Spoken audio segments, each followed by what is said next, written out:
Ni tumayaw sayon kopi May kamaw kakapsunit sindi Kat sa tere musilwan tiandang ko Higing sang mundong yang tuwakang wama May nabene, may nabene Amun tupi, ibang lulay sabi An bangon ni Mang Kristene Domno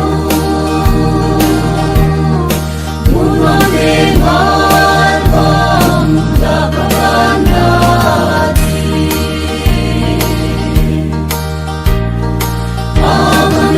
Amanelom dan genselo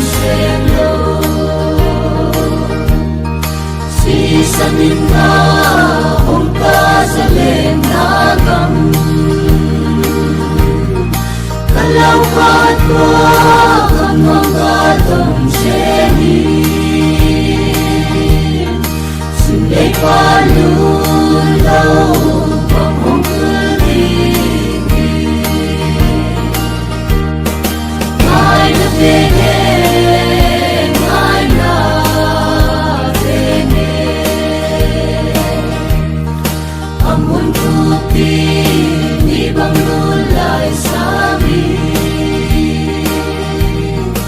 An bangon ni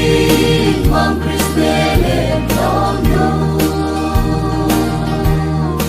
Muna dengar bang dapat